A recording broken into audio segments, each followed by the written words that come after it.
Hello, my little lockdown learners. How are you doing? I hope you had a lovely Easter. We're going to continue reading our Roald Dahl book, Danny, the Champion of the World. When we last spoke, which seems like a very long time ago now, we left Danny and his father in the woods. They just filled some raisins up with sleeping powder. They'd put them in the woods. They'd managed to creep away slowly, and we're going to catch up and see what they're up to now. I'm going to read one chapter, which is called The Keeper.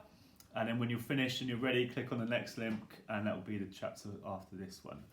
Okay, so this is chapter 15 and it is called The Keeper. We sat on the grassy bank below the hedge, waiting for darkness to fall. The sun had set now and the sky was a pale smoke blue, faintly glazed with yellow. In the wood behind us, the shadows and the spaces in between the trees were turning from grey to black. You could offer me anywhere in the world at this moment, my father said, and I wouldn't go.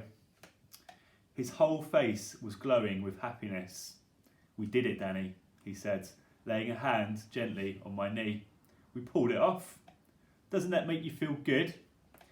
Terrific, I said, but it was a bit scary while it lasted.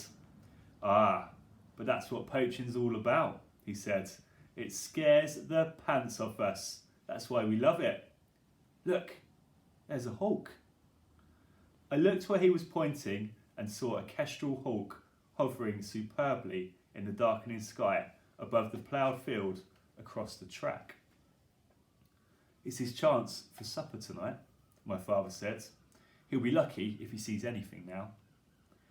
Except for the swift fluttering of its wings, the hawk remained absolutely motionless in the sky.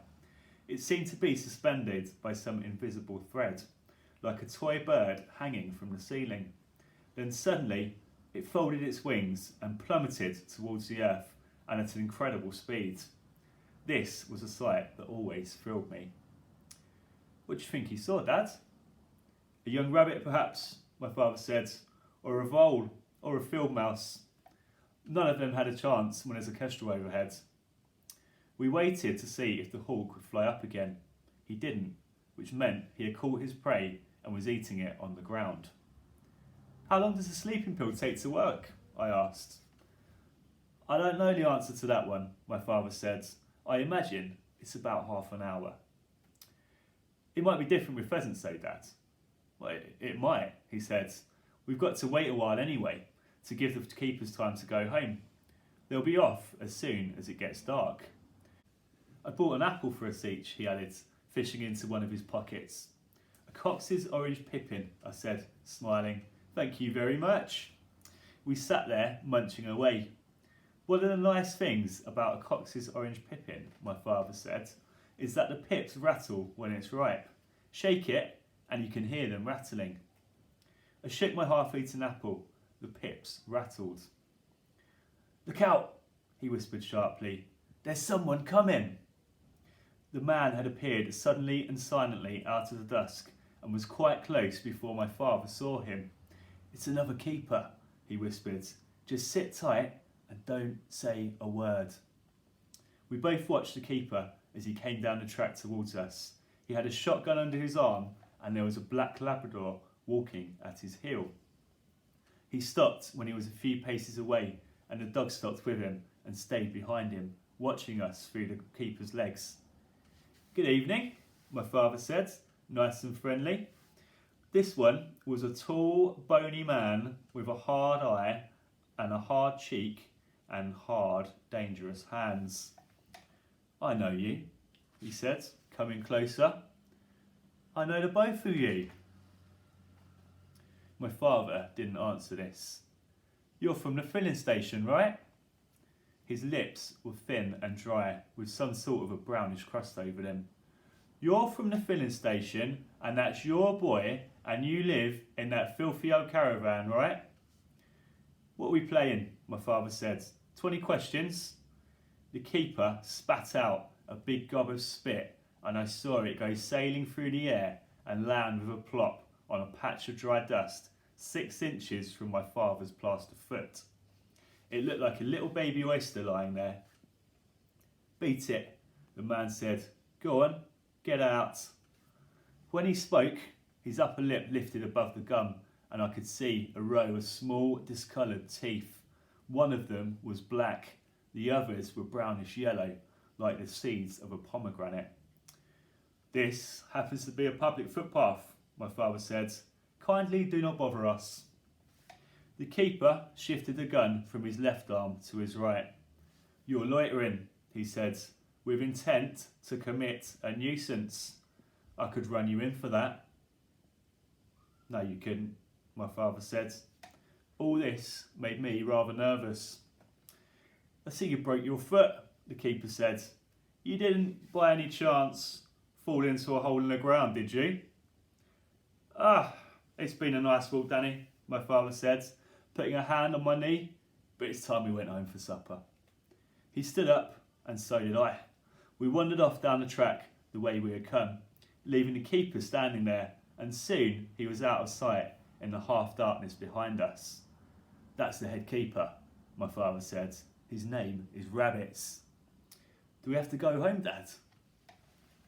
There is a picture of the main keeper there.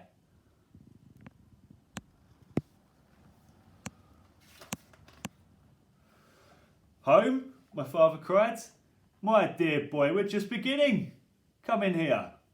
There was a gate on our right leading into a field, and we climbed over it and sat down behind the hedge. Mr. Rabbits is also due for his supper, my father said. You mustn't worry about him. We sat quietly behind the hedge, waiting for the keeper to walk past us on his way home.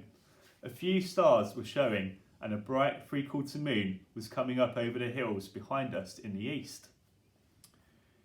We have to be careful of that dog, my father said. When they come by, hold your breath and don't move a muscle.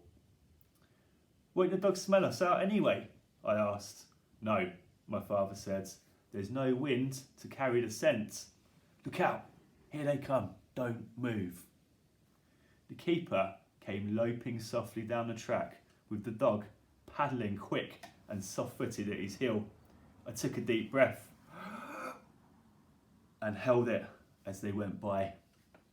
When they were some distance away, my father stood up and said, It's all clear. He won't be coming back tonight. Are you sure? I'm positive, Danny. What about the other one? The one in the clearing? It'll be gone too.